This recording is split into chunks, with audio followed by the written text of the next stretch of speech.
உழவை தேடி நேயர்கள் அனைவருக்கும் வணக்கம். நம்ம இப்ப எங்க வந்திருக்கோம் அப்படின்னா, திருப்பத்தூர் மாவட்டத்தில் உள்ள வணியம்பாடி என்ற ஊரில் ராமநாயக்கன்பேட்டை கிராமத்துக்கு தாங்க வந்திருக்கோம். நம்ம இங்க ஏன் வந்திருக்கோம்னு யோசிக்கிறீங்களா? நம்ம எல்லாருக்கும் பிடிச்ச காளான் வளர்ப்பை பார்க்க தாங்க வந்திருக்கோம்.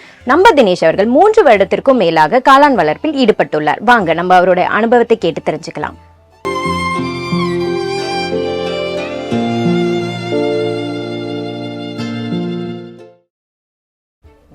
சார், காளானுக்கு டெய்லி நீங்கள் என்ன சார் ப்ராசஸ் பண்ணுவீங்க? நம்ம வந்து காலையில் வந்து எப்பவுமே பார்த்தீங்கன்னா விடிய காலையில் 4 மணிக்கு தான் நம்ம காளானே அறுக்க ஸ்டார்ட் பண்ணுவோம். ஏன் அப்படின்னு பார்த்தீங்கன்னா இப்போ வெயில் காலம் கூடுதலாக இருக்கிறதுனால பார்த்தீங்கன்னா ஒரு 7 மணிக்கு 8 மணிக்கு நம்ம ஸ்டார்ட் பண்ணோம் அப்படின்னு பார்த்தீங்கன்னா வெளியே இருக்கிற சூடு வந்து உள்ளே இருக்கிற சில்னஸ் வந்து வெளியே போயிடுமா டக்குன்னு நமக்கு. அப்படிங்கும்போது வெளியே இருக்கிற சூடு வந்து உள்ளே வந்துடுமா நமக்கு. அதனால் பார்த்தீங்கன்னா விடிய காலம் 4 to 5 மணிக்குள்ளேயே நம்ம காளான் அறுக்கத்தெல்லாம் முடிச்சிருவோமா. நம்ம ஃபஸ்ட்டு உள்ளே நுழைஞ்சவொடனே பார்த்தீங்கன்னா ஒரு ரவுண்டு அடிச்சு ஒரு ரவுண்டு ஃபுல்லாக சுற்றி பார்க்குவோமா. எதுக்காகனா ஏன்னா ஸ்மெல்லு என்ன கார்பன் டை ஆக்சைடு ஸ்மெல் அதிகமாக இருக்கான்னு செக் பண்ணுவோமா. அப்படி ஸ்மெல்லு இருந்துச்சுன்னா நான் ஆல்ரெடி உங்களுக்கு காட்டினேன் இல்லைங்களா அந்த பாலித்தீன் ஷீட்டு, அது ஃபுல்லாகவே நம்ம தூக்கி கட்டிடுவோமா. நம்ம தூக்கி கட்டிட்டு மொத்த காலம் நம்ம ஹார்வெஸ்ட் பண்ணுறதுக்கு எப்படின்னு பார்த்தீங்கன்னா ஒரு 1/2 மணி நேரம் இருந்து 3/4 மணி நேரம் ஆகிடுமா. செட்டுக்குள்ளே எல்லாம் தெளிவாக பார்த்துட்டு சுற்றி பார்த்துட்டு நம்ம மொத்த காலம் அறுக்கிறதுக்கு. அறுத்துட்டு நான் வெளியே வரும்போது மொத்த தாட்பாயை நான் கீழே இறக்கி விட்டு வந்துடுவேன். பாலித்தீன் ஷீட்டு ஃபுல்லாகவே இறக்கி விட்டுருவோம் நான். அதுக்கப்புறம் மறுபடியும் பார்த்தீங்கன்னா ஒரு 6 மணிக்கு 7 மணிக்கு நம்ம வந்து உள்ளே வந்துட்டு மறுபடியும் பார்த்தீங்கன்னா நீங்கள் ஃபுல்லாக கீழே ஃபுல்லாக அந்த ஒட்டரெல்லாம் ஃபுல்லாக அடித்து எல்லாமே ஒட்டரை அடிச்சுட்டு மொத்தம் நம்ம பெருக்கி வாரிட்டு இந்த ப்ளீச்சிங் பவுடர் வந்து பார்த்தீங்கன்னா 10 லிட்டர் தண்ணிக்கு 100 கிராம் ப்ளீச்சிங் பவுடர் இருக்குமா. 10 லிட்டர் தண்ணிக்கு 100 கிராம் ப்ளீச்சிங் பவுடர் நம்ம மிக்ஸ் பண்ணிவிட்டு பெட்டு மேலேயோ காளான் மேலேயோ எக்காரணத்தை கொண்டும் நம்ம அடிக்கக்கூடாதுங்கம்மா. நம்ம அந்த ப்ளீச்சிங் பவுடர் ஸ்ப்ரே பண்ணுறது வந்து பார்த்தீங்கன்னா நம்ம சைடில் இருக்கிற இந்த க்ரீன் நெட்டு மேலேயும் கீழே வந்து மணல் மேலேயும் தான் நம்ம அடிக்கணும். நம்ம இது வந்து கீழே மணல் மேலேயும் க்ரீன் நெட்டில் அடிக்கிறதுக்கு வந்து பார்த்தீங்கன்னா அந்த ஸ்மெல்லுனால பார்த்தீங்கன்னா இந்த சின்ன சின்ன கொசுவெல்லாம் நமக்கு வந்து உள்ளே வராமல் இருக்குமா நமக்கு. அப்படிங்கும்போது நம்ம அதனால தான் வாரத்துக்கு ஒரு முறை ப்ளீச்சிங் பவுட்ரு தண்ணி நம்ம மிக்ஸ் பண்ணி அடிச்சுட்டு இருக்கோம். அதே மாதிரி பார்த்தீங்கன்னா இன்னும் அந்த இடையில கேப்பில் வந்து பார்த்தீங்கன்னா வேப்பெண்ணெய் ஒரு முறை நம்ம அடிக்குவோம். நம்ம அந்த வேப்பெண்ணெய் வந்து பார்த்தீங்கன்னா அக்ரி ஆஃபீஸில் தான் நம்ம பர்ச்சேஸ் பண்ணிட்டு இருக்கோம். வெளியே வேறு எங்கேயுமே நம்ம வாங்கறதில்ல. ஏன்னா அக்ரி ஆஃபீஸில் தான் எந்த ஒரு பிரச்சனையும் இல்லாமல் இருக்குது அப்படின்றதுக்காக அவங்க கிட்ட தான் நம்ம வாங்கிட்டு இருக்கோம். நம்ம ஸோ இது வந்து பார்த்தீங்கன்னா நம்மளது வந்து கிட்டத்தட்ட பார்த்தீங்கன்னா ஒரு 840 ஸ்கொயர் ஃபீட்டில் வச்சுருக்கோங்க நாங்கள். இது வந்து பார்த்தீங்கன்னா சைடோட ஹைட் வந்து பார்த்தீங்கன்னா நம்ம வந்து 7 அடி வச்சுருக்கோங்க சைடு ஹைட்டு. சென்டர் ஹைட் வந்து பார்த்தீங்கன்னா இப்போ சைடு ஹைட் எவ்வளோ வைக்கிறோமோ அதுலேருந்து அப்படியே டபுள் மடங்கு 7 14 அடி நம்ம வந்து சென்டர் ஹைட் வச்சுருக்கோம். நம்ம இது எதுக்கு இந்த ஏ டைப் வைக்கணும் அப்படின்னு பார்த்தீங்கன்னா நம்ம கூரையிலேருந்து சன்லைட் டைரெக்டாக வரும்போது அந்த வெக்க வந்து பார்த்தீங்கன்னா மேலேயே பரவிட்டு இருக்குங்க. நீங்கள் வந்து பார்த்தீங்கன்னா அதை வாட்டமாக நீங்கள் வந்து செட்டு போட்டிங்க அப்படின்னு பார்த்தீங்கன்னா நமக்கு வந்து பார்த்தீங்கன்னா ஹீட் வந்து சீக்கிரமாக உள்ளே வந்துடுங்க நமக்கு. அதுக்காக தான் நம்ம எப்போவுமே காளான் பண்ண வைக்கும்போது வந்து ஏ டைப் தாங்க பண்ணணுங்க நம்ம செட்டு. இப்போ பார்த்தீங்கன்னா சைடு ஹைட் வந்து 7 அடி வைக்கிறதுனால தான், அதாவது பார்த்தீங்கன்னா சைடு ஹைட் ஃபுல்லாக 7 அடி வச்சுருக்கேன். கீழே வந்து பெட்டு வைக்கிறதுக்கு வந்து பார்த்தீங்கன்னா 1/2 அடி விட்டாச்சு. மேலே வந்து பார்த்தீங்கன்னா அந்த மூங்கிலேருந்து 1/2 அடி விட்டாச்சு. மேக்ஸிமம் பார்த்தீங்கன்னா இது ஒவ்வொரு பெட்டும் பார்த்தீங்கன்னா 1.25 அடி வருங்க. கவருடைய சைஸ் வந்து 2 அடி கவருங்க. நம்ம வந்து பார்த்தீங்கன்னா இங்கே ஒரு 3 இன்ச்சு நமக்கு பெரியது இல்லைங்களா, அதனால 1.25 அடிங்க. நமக்கு வந்து பார்த்தீங்கன்னா 3 பெட்டு நம்ம வச்சுருக்கோம். நீங்கள் இதே வந்து பார்த்தீங்கன்னா ஹைட்டை வந்து சைடு ஹைட்டு கம்மி பண்ணிட்டீங்கன்னா காற்று வந்து உள்ளவே சுற்றிக்கிட்டு இருக்குங்க. காற்று உள்ளவே சுற்றிட்டு இருக்கும். நீங்கள் பெட்டு வந்து 3 பெட்டு அடுக்க முடியாது நமக்கு. அடுத்து 2 பெட்டு 1 பெட்டு தான் அடுக்குவீங்க. அதாவது நீங்கள் 1000 ஸ்கொயர் ஃபீட்டு போட்டாலும் பெட்டு வந்து நீங்கள் எந்த அளவுக்கு அதிகமாக அடுக்குறீங்களோ அந்த அளவுக்கு தாங்க நமக்கு ஈல்டு வருங்க நமக்கு. அதுக்கு தாங்க அதே மாதிரி பார்த்தீங்கன்னா இந்த ஒரு மூங்கில் இருக்குது இல்லைங்களா, இந்த ஒரு மூங்கிலுக்கு இன்னொரு மூங்கிலுக்கும் பார்த்தீங்கன்னா நம்ம வந்து 1.5 அடி கேப் விட்டுருக்கோம். அது வந்து ஸ்டாண்டர்டுங்க, 1.5 அடி தான் விடணும். இப்போ வந்து நம்ம என்ன பண்ணியிருப்போம்னா 3 மூங்கில் போட்டிருப்போம். அடுத்து வந்து பார்த்தீங்கன்னா ஒரு 2 அடி கேப் விட்டுருப்போம். நம்ம அதே மாதிரி அடுத்து ஒரு 3 மூங்கில் போட்டிருப்போம். அடுத்து 2 அடி கேப் விட்டுருப்போம். இந்த 2 அடி எதுக்கு கேப் அப்படின்னு பார்த்தோன்னா இந்த லாஸ்ட் வரைக்கும் நம்ம போயிட்டு வரலாம். நம்ம அப்போ தான் மஷ்ரூம் வந்து நம்ம அறுக்கிறதுக்காக பார்த்தோன்னா கேப் விட்டுருக்கோம். இதே வந்து இந்த 3 பெட்டு வந்து பார்த்தீங்கன்னா 3 பெட்டு போட்டிருக்கோம். அது 1.5 அடி விட்டுருக்கும் பார்த்தீங்களா. அது வந்து பார்த்தீங்கன்னா இந்த சென்டர் பெட் வந்து இங்கே இருக்குது, நான் இங்கேருந்து அறுத்துக்குவேன் நான். இதே வந்து நான் 4 லைன் போட்டிருந்தேன்னா அந்த 3வது பெட் வந்து நம்ம அறுக்க முடியாது நம்மளால். அப்படிங்கும்போது பார்த்தீங்கன்னா இந்த பெட்டில் இருக்கிற பட்ஸ் எல்லாம் நமக்கு வந்து ஷர்ட்டுக்கு பட்டுச்சு அப்படின்னு பார்த்தீங்கன்னா கீழே விழுந்துருங்க. இது சும்மா பூ மாதிரி தாங்க இருக்கும். இது தொட்டவே கீழே விழுந்துடும். அப்படிங்கும்போது பார்த்தீங்கன்னா நம்ம 3 லைன் போட்டோம்னா நம்ம கரெக்டாக இருங்க. நான் இதுலேயும் போய்க்கலாம் உள்ளே, அதே மாதிரி அந்த ஓரத்துலேயும் உள்ளே போய்க்கலாம் சார் நமக்கு. இப்போ எல்லாமே பார்த்தீங்கன்னா நம்ம வந்து இங்கே சென்டர்லேருந்து சைடில் எல்லாமே பார்த்தீங்கன்னா நமக்கு வந்து 7 அடி தான் சார் வச்சுருக்கோம். நம்ம சைடில் ஃபுல்லாகவே 7 அடி தான் சார் வச்சுருக்கோம். இப்போ வந்து பார்த்தீங்கன்னா ஆல்ரெடி ஒரு 3 பெட்டு நான் வந்து லைனாக போட்டிருக்கேன். அடுத்து வந்து பார்த்தீங்கன்னா கேப் வந்து நான் இதில் விட்டுருங்க சார். நான் அப்படிங்கும்போது பார்த்தீங்கன்னா நான் இங்கேருந்து பார்த்தீங்கன்னா இந்த பூவே நான் அறுத்துக்கு ஹார்வெஸ்ட் பண்ணிக்குவேன் சார் நான். இது என்ன சார் வாட்டர்? இந்த பெட்டுக்கும் இதுதானா வாட்டரு? ஆமாங்கம்மா. இல்லைங்கம்மா, இது வந்து பார்த்தீங்கன்னா 4A ஃபாகர்னு சொல்லுவாங்கம்மா. ஃபாகர்னா இதை ஆன் பண்ண அப்படின்னு பார்த்தீங்கன்னா பனி மாதிரி நமக்கு பெய்யுமா. அதாவது பார்த்தீங்கன்னா தண்ணி சலசலன்னு குதிக்கிறதுக்கும் பனி மாதிரி பெய்யறதுக்கு நிறைய வித்தியாசம் இருக்குமா. இப்போ ஒரு பனி மாதிரி பெஞ்சாதாம உள்ள வந்து காற்றினோட ஈரப்பதை நம்ம மெயின்டைன் பண்ணணும் இல்லைங்களா. அப்படிங்கும்போது பனி மாதிரி பெஞ்சாதாம அந்த ஈரம் வந்து காற்றுல கலக்கும் நமக்கு. தண்ணி சலசலன்னு குடிச்சுன்னா காற்றை கிழிச்சிக்கிட்டு அது பான்னு பார்த்தீங்கன்னா ஒரு இடத்துல மட்டும் போய் குதிக்குமா நமக்கு. அதனால தான் இந்த கன்று நம்ம போட்டிருக்கோம். இது மேக்ஸிமம் பார்த்தீங்கன்னா நார்த் இந்தியாவில் தான் பர்ச்சேஸ் பண்ணி தான் நம்ம இங்கே தமிழ்நாட்டில் வந்து கிடைக்குமா பிராய்லருக்கு போடுவாங்க, பிராய்லர் ஃபார்முக்கு. அது வேற கன்று. அது வந்து தண்ணி வந்து சலசலன்னு குதிக்கும். அதில் வந்து ரெட் கலரில் இருக்கும். இது வந்து பார்த்தீங்கன்னா ஃபுல்லாக பனி மாதிரி தான் நமக்கு பேயுமே. அப்படிங்கும்போது பார்த்தீங்கன்னா இந்த மஷ்ரூம் கல்டிவேஷனுக்கு இது போட்டால் தான் நமக்கு கரெக்டாக இருக்குங்கம்மா. அதே மாதிரி பார்த்தீங்கன்னா இந்த கன் வந்து பார்த்தீங்கன்னா ஒரு 3 அடி கவர் பண்ணுமா நமக்கு. ஒரு கன்னுக்கு வந்து பார்த்தீங்கன்னா 3 அடி கவர் ஆகுமா நமக்கு. ஆனால் நாம் வந்து பார்த்தீங்கன்னா 3 அடிக்கு ஒரு கன்று போட்டிருக்கோம். எதுக்கு அப்படின்னு பார்த்தீங்கன்னா பெட் ஹைட் வந்து நம்ம கூடுதலாக வச்சிருக்கோம். அதாவது பார்த்தீங்கன்னா இந்த கன்னுலேருந்து நீங்கள் வந்து ஒரு 1/2 அடி கீழே பெட்டு வச்சிருந்தீங்கன்னா 3 அடிக்கு ஒரு கன்று ஓகேங்கம்மா. இப்போ என்ன பார்த்தீங்கன்னா இந்த பெட் ஈக்குவல், இந்த கன்னுக்கு ஈக்குவலுக்கு நான் பெட் வச்சிருக்கேன். இப்போ அப்படிங்கும்போது பார்த்தீங்கன்னா அந்த சைடு போய் தண்ணி விழாதமா எனக்கு. அதனால தான் அந்த பக்கத்துலேயே ஒரு கன்று போடணும். அது அந்த சைடு வந்து விழுமா. எனக்கு வந்து டெம்பரேச்சர் வந்து ஈஸியாக மெயின்டைன் பண்ணலாமா. எனக்கு டெம்பரேச்சர் மெயின்டைன் பண்ணுறதுக்காக பார்த்தீங்கன்னா மேலே ஃபாகர் போட்டிருக்கும் இல்லைங்களா, பனி மாதிரி நமக்கு தண்ணி அடிக்கும். அந்த தண்ணி வந்து பார்த்தீங்கன்னா 1 மணி நேரத்துக்கு ஒரு முறை இல்லை 1.5 மணி நேரத்துக்கு ஒரு முறை தான் சார் நம்ம போடுவோம். நம்ம அந்த 1 மணி நேரம் 1.5 மணி நேரம் நம்ம டெம்பரேச்சர் கரெக்டாக அந்த அடிக்கிற பனியை வந்து நம்ம உள்ளே வச்சுக்கிறதுக்காக பார்த்தீங்கன்னா கீழே வந்து நம்ம எம் சேண்டில் இல்லை மணல் ரெண்டும் மிக்ஸ் பண்ணி போட்டிருக்கோம். ஒரு 3 இன்ச்சு கிட்ட போட்டிருக்கோம் நம்ம. அது மட்டும் இல்லாமல் பார்த்தீங்கன்னா இப்போ நீங்கள் வழக்கமாக பார்க்கக்கூடிய காளான் பணிலெல்லாம் பார்த்தீங்கன்னா செவரு ஏற்றிருப்பாங்க, இன்வெஸ்ட்மெண்ட் கூடுதலாக போகும் நான் சொல்லியிருப்பேன் இல்லைங்களா. இப்போ நம்ம ஃபார்மில் இன்வெஸ்ட்மெண்ட் ரொம்ப லோ இன்வெஸ்ட்மெண்ட் பண்ணதுக்கான காரணம் வந்து பார்த்தீங்கன்னா இந்த கிரீன் நெட்டுங்க சார். எல்லா ஃபார்ம்லேயும் வந்து பார்த்தீங்கன்னா கோணிப்பை கட்டியிருப்பாங்க. கோணிப்பை வந்து பார்த்தீங்கன்னா 3 மாதத்துக்கு ஒரு முறை நீங்கள் மாற்றிக்கிட்டே இருக்கணும்.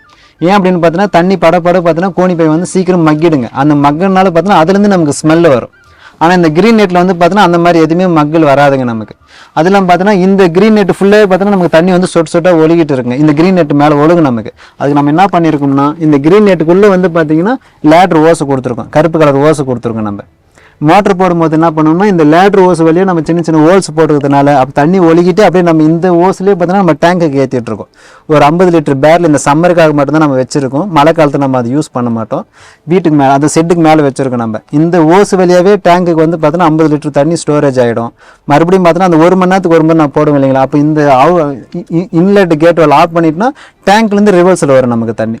அது என்ன பண்ணணும், நம்ம சொட்டாக இந்த கிரீன் நெட் ஃபுல்லாக நினைஞ்சிட்டே இருக்கும் எந்த நேரமும். அதாவது பார்த்தீங்கன்னா இந்த கிரீன் நெட் ஈரமாகவே இருக்கும் நமக்கு. இதே வந்து பார்த்தீங்கன்னா ஃபார்முக்குள்ளே வந்து பார்த்தீங்கன்னா இந்த கார்பன் டை ஆக்சைடு அதிகமாக வெளியே வரும் சார் நமக்கு. காளானவே பார்த்தீங்கன்னா ஆக்சிஜன் அதிகமாக உள்ளே இழுத்துக்கிட்டு கார்பன் டை ஆக்சைடு வெளியே விடும் நமக்கு. அதுக்காக பார்த்தீங்கன்னா சில ஃபார்ம் நீங்கள் ஸ்டாண்டர்டாக அதாவது பார்த்தீங்கன்னா இந்த செவரெல்லாம் ஏற்றி போட்டிங்கன்னா எக்ஸாஸ்ட் ஃபேன் வைக்க வேண்டியதாக இருக்கும். எக்ஸாஸ்ட் ஃபேன் வச்சுன்னா கரண்ட் பில்லு கூடுதலாக போகும் உங்களுக்கு. அப்படிங்கும்போது ப்ரொடக்ஷன் காஸ்ட்டு கூடுதலாக போகும். நம்ம ஃபார்மில் வந்து எக்ஸாஸ்ட் ஃபேனு கிடையாது. அப்படிங்கும்போது கரண்ட் பில் நமக்கு ரொம்ப கம்மியாக இருக்கும் சார் நமக்கு. அப்படிங்கும்போது அந்த ஸ்மெல்லை நம்ம வெளியே எடுக்கிறதுக்காக தான் பார்த்தீங்கன்னா ஆல்ரெடி கிரீன் நெட்டு போட்டிருக்கோம். அதுக்குள்ளே வந்து பார்த்தீங்கன்னா பாலித்தீன் ஷீட்டு போட்டிருக்கோம் சார். நம்ம பாலித்தீன் ஷீட்டு பார்த்தீங்கன்னா 7 அடிக்கு பாலித்தீன் ஷீட் ஒரே ஷீட்டாக போட்டிருக்கோம். நம்ம இதே எனக்கு உள்ளே வரும்போது வந்து பார்த்தீங்கன்னா ஸ்மெல்லாக இருக்குது. காலையில் நான் விடிய காலையில் 4 மணிக்கு காளான் அறுக்கிறதுக்கு வரும்போது ஸ்மெல்லு வருது அப்படின்னு பார்த்தீங்கன்னா இந்த பாலித்தீன் ஷீட்டை வந்து தூக்கி விட்டுருவோம் சார். நான் இந்த மாதிரி நான் பாலித்தீன் ஷீட்டை தூக்கி விட்டுருவேன். தூக்கி இங்கே கயிறு இருக்குது, நான் கயிற்றுல வந்து கட்டி விட்டுருவேன். அப்படிங்கும்போது இந்த வெளியே அவுட்டில் என்ன பண்ணிக்கிறேன், தென்னை ஓலை வந்து பார்த்தீங்கன்னா ரொம்ப பலாசினியாக தொலைவாக கட்டியிருக்கேன் சார் நான். அப்படிங்கும்போது இந்த ஹோல்ஸ் வெளியே பார்த்தீங்கன்னா மொத்த உள்ளே இருக்க கார்பன் டை ஆக்சைடு ஸ்மெல் எல்லாம் வெளியே போயிடும். வெளியே இருக்கிற நல்ல காற்று வந்து நமக்கு உள்ளே வந்துடும் சார் நமக்கு. அதுக்காக தான் சார் இந்த மாதிரி பலாசினியாக நான் கட்டுறதுக்கான காரணம் அதுக்காக தான் இது. இப்போ வந்து பார்த்தீங்கன்னா ஸ்மெல்லு போயிடுச்சுங்க. எனக்கு அதிகபட்சம் பார்த்தீங்கன்னா 1 மணி நேரம் இருந்தாவே போதும் சார். ஸ்மெல் எல்லாமே வெளியே போயிடும் எனக்கு. அப்படிங்கும்போது பார்த்தீங்கன்னா இந்த பாலித்தீன் ஷீட்டை மறுபடியும் கீழே இறக்கி விட்டுட்டு இந்த கிரீன் நெட்டை க்ளோஸ் பண்ணிவிடும் சார். அதே பார்த்தீங்கன்னா உங்களுக்கு அதிகமான காற்று அடித்தாலும் அந்த சின்ன சின்ன ஹோல்ஸ் வழியாக நமக்கு உள்ள காற்று வராதுங்க சார். ஏன் அப்படின்னு பார்த்தீங்கன்னா உள்ளே வந்து நம்ம பாலித்தீன் ஷீட்டு ஒரு 7 அடிக்கு நம்ம விட்டுருக்கோம். நம்ம செட்டு ஃபுல்லாகவே விட்டுருக்கோம். அப்படிங்கும்போது பார்த்தீங்கன்னா நமக்கு காற்று வராது சார். டெம்பரேச்சர் நம்ம ஈஸியாக மெயின்டைன் பண்ணிக்கலாம் சார் நம்ம. ஓகே சார், இந்த காலை நம்ம என்னைக்கு போட்டோன்றது எப்படி சார் நமக்கு தெரியும்? இது எல்லாமே நம்ம பெட் எப்போ போடுறோமோ அப்போ எல்லாமே நம்ம டேட்டு போட்டு வச்சிருக்கோம். ஆக்சுவலாக புது ஃபார்மருக்கு வந்து கம்பல்சரி டேட்டு போடணும். நம்ம வந்து கொஞ்சம் பழிசாயிட்டோம். இதுல வந்து நம்ம தொழில நுணுக்கம் தெரியறதுனால நம்ம வந்து டேட் எதுவுமே போறது இல்லைங்க. ஏன்னா அந்த அளவுக்கு போற அளவுக்கு நமக்கு கிட்ட நேரம் இல்லைங்கம்மா. நம்ம டக்கு டக்குன்னு பெட்டு போட்டு நம்ம உள்ள இறக்கிட்டே இருப்போம் நம்ம. அதனால வந்து பார்த்தீங்கன்னா நமக்கு வந்து மைஸ்லேயும் இது வந்து பார்த்தீங்கன்னா டேட்டு நீங்கள் புது ஃபார்மராக இருக்கும்போது வந்து பார்த்தீங்கன்னா டேட்டு போட்டு 13 to 14 நாள் நீங்கள் மைசிலி ஃபார்ம் ஆனதுக்கப்புறம் தண்ணி ஸ்ப்ரே பண்ணிக்கலாங்கம்மா. இப்போ நாம் என்ன பண்ணோம்னா ஃபுல்லாக எனக்கு மைசிலி அந்த அளவுக்கு ஃபார்ம் ஆகிருக்கு எனக்கு நல்லாவே தெரியுங்கம்மா. அந்த அளவுக்கு நம்ம ஃபார்ம் ஆயிடுச்சுன்னா நான் டக்குன்னு கேட் வால் ஓப்பன் பண்ணி விட்டுருவோம்மா. இதே வந்து பார்த்தீங்கன்னா இதெல்லாம் முடிஞ்சதுங்கம்மா நமக்கு. ஆனால் இது பக்கத்துல தான் பார்த்தீங்கன்னா 1 அடி கேப்பில் தான் நான் புது பெட்டு வச்சிருக்கேன்.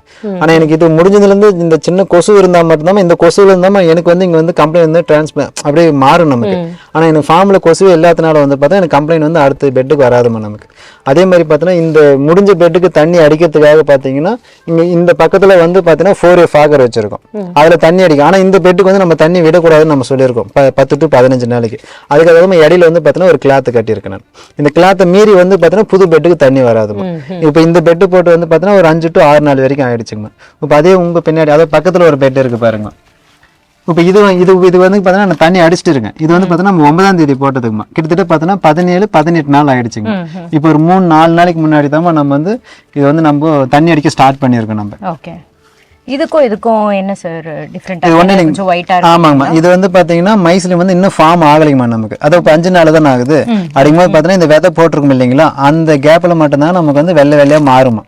ஆனா பாத்தீங்கன்னா இது ஃபுல்லாவே வெள்ளை கலர் ஆனதுக்கு அப்புறம் இப்படிதாம்மா இருக்கும் நமக்கு. இது வந்து பாத்தீங்கன்னா நெல்லு ஃபில் ஃபுல்லாவே மைசிலி ஃபார்ம் ஆயிடுச்சு. இப்போ எனக்கு இதுல அதிகபட்சம் பாத்தீங்கன்னா இன்னொரு 2 or 3 டேஸ்ல வந்து எனக்கு காளான் வந்து வெளியே வந்துருமா நமக்கு. அது சொல்லுங்க சார். அவ்வளோதாங்க. பேக் பண்ணும்போதே நீங்க வந்துட்டு அந்த ஹோல்ஸ் எல்லாமே போட்டுருவீங்க அந்த ஆமாங்க. நான் முதல்ல வந்து பாத்தீங்கன்னா வரும் கவர்ல வந்து பாத்தீங்கன்னா ஒரு லேயர் வந்து நெல்லு பில்லு, ஒரு லேயர் வந்து விதை, அது மாதிரி பாத்தீங்கன்னா ஒரு 6 to 7 லேயர் போட்டுருவோம். கீழே வந்து நம்ம டேப் அடிச்சிருவோம், மேலே வந்து ஆல்ரெடி க்ளோஸ்ல தான் வரும். அப்படிங்கும்போது பார்த்தா இது போட்டுட்டு நம்ம ஃபீல்டுக்குள்ளே எடுத்து இது மாதிரி உரியில் வச்சுட்டு தான் நம்ம ஹோல்ஸ் போடுவோம். ஏன்னா நீங்கள் அங்கேயே ஃபீல்டில் போட்டு எடுத்துனா அங்கேருந்து இங்கே எடுத்துகிட்டு வர கேப்பில் வந்து பார்த்தோன்னா கண்டாமினேஷன் பேக்டீரியல் லோடு, அதாவது நம்ம இந்த டஸ்ட் எதுனா பிறந்தாலும் அந்த கேப்பில் உட்காந்துச்சுன்னா பெட்டு கெட்டு போயிடும். அதனால ஃபீல்டுக்கு எடுத்துன்னு வந்துட்டு தான் நம்ம ஹோல்ஸ் போடுவோம்.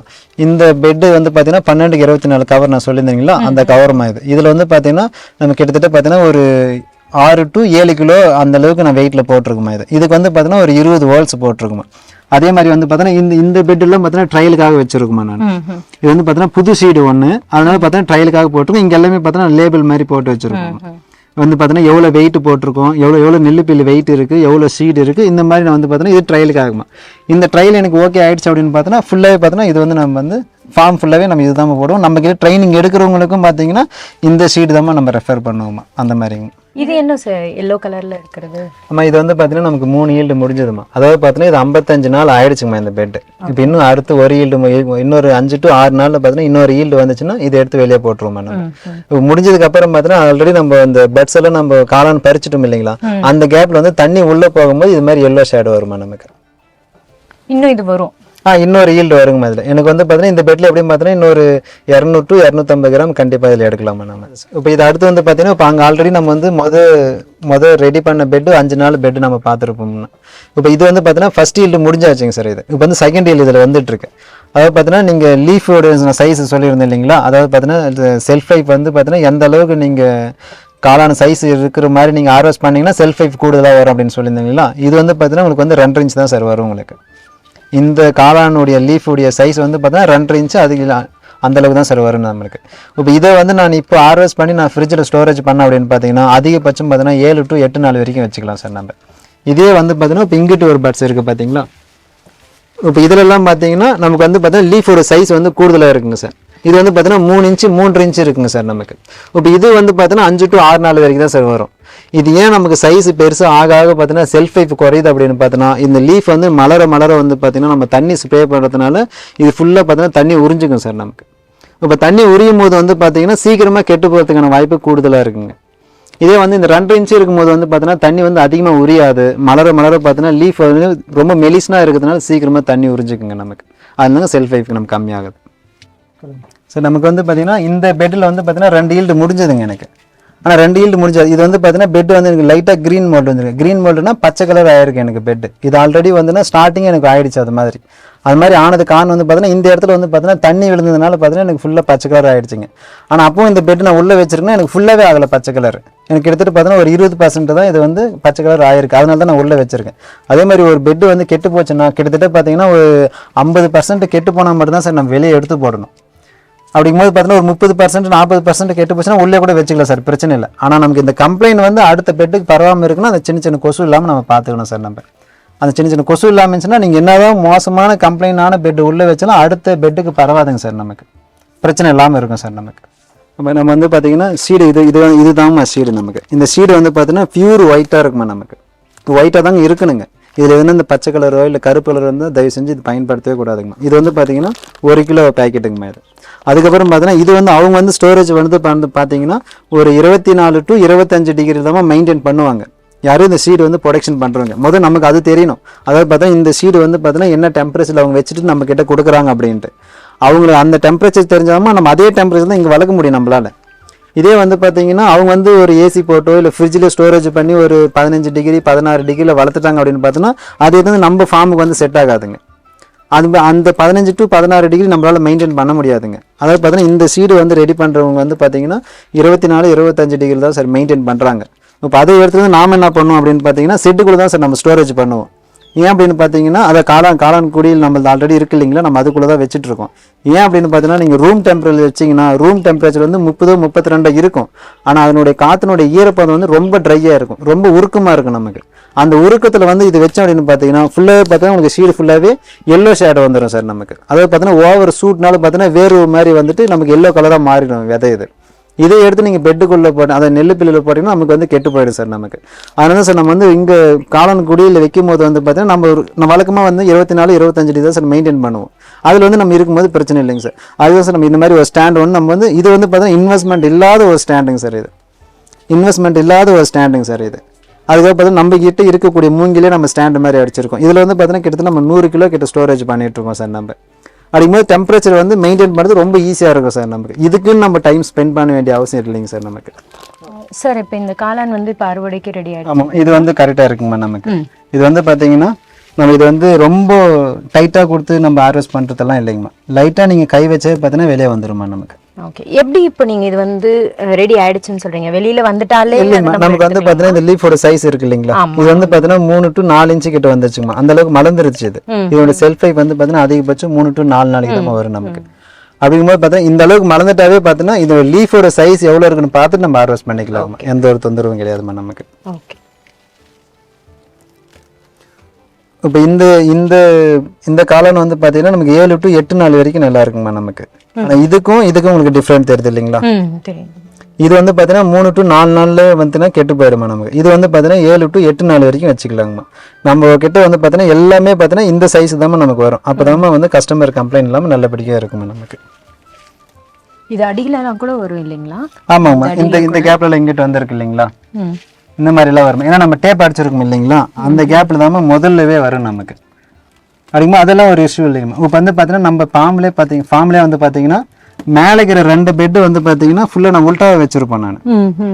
ஏன்னா நீங்கள் மஷ்ரூம் வர பார்த்தீங்கன்னா இந்த டேப் ஓப்பன் ஆகிட்டே இருக்குமா. நீங்கள் வந்து இது டாப்புக்கு மேலே பார்த்தா அப்படி வச்சுன்னா இதுக்குள்ளே தண்ணி இறங்கிடுமா நமக்கு. அதனால பார்த்தா இது கொஞ்சம் கீழே பார்த்தா அப்படி வச்சிருப்பேன். அந்த கீழ் பெட்டு மட்டும் பார்த்தீங்கன்னா மேலே பார்த்தா அப்படி வச்சிருப்பேன். ஏன் அப்படின்னு பார்த்தீங்கன்னா அதுக்கு கீழே வச்சுன்னா கீழே வந்து பார்த்தீங்கன்னா பூமியில் போய் முட்டுமா நமக்கு. காளான வந்துச்சு அப்படின்னு அது நம்ம கீழே குஞ்சு அவ்வளோ சீக்கிரம் நம்ம வந்து ஞாபகம் எல்லாம் விட்டுருவோம். அப்படிங்கும்போது சீக்கிரமாக கெட்டு போயிடுமா அது. சார் நம்ம கரெக்டான டெம்பரேச்சர் மெயின்டைன் பண்ணால் நமக்கு இப்படி தான் சார் வரும் சார். நம்ம இதை வந்து பார்த்தீங்கன்னா அப்படியே யூஸ் பண்ணோன்னா அப்படியே யூஸ் பண்ண முடியாதுங்க சார். அதே மாதிரி மார்க்கெட்டுக்கு நம்ம அப்படியே எடுத்துகிட்டு போக முடியாதுங்க சார். இது வந்து கீழே இந்த பாட்டம் இருக்கு இல்லைங்க சார், இது வந்து ரொம்ப டைட்டாக இருக்குது சார். இதுவும் சாப்பிடக்கூடியது சார், ஆனால் ரொம்ப டைட் ஆகும் சார். வேகத்துக்கு வந்து ரொம்ப லேட் ஆகும் சார் நமக்கு. அதனால் இந்த பாட்டமை மட்டும் நம்ம கட் பண்ணி வெளியே எடுத்துடணும் சார். நம்ம அதுக்காக பார்த்தீங்கன்னா நம்ம இந்த லீஃபை பிடிக்கக்கூடாதுங்க சார். நீங்கள் லீஃபை வந்து டைட்டாக பிடிச்சின்னா இந்த லீஃப் எல்லாம் கிழிஞ்சிடும் சார் நமக்கு. லீஃப் கிழிஞ்சிச்சுன்னா செல்ஃப் லைஃப் வந்து குறைஞ்சிடும் சார் நமக்கு. ஏன்னா கிழியறதுனால சீக்கிரமாக வாட்டர் வந்து உள்ளே போயிடும் சார் நமக்கு. செல்ஃப் லைஃப் கம்மியாயிடும் சார். அதனால தான் சார் நம்ம இந்த பாட்டமை பிடிச்சிக்கிட்டு இப்படி தான் சார் நம்ம க்ளீன் பண்ணோம் சார். நம்ம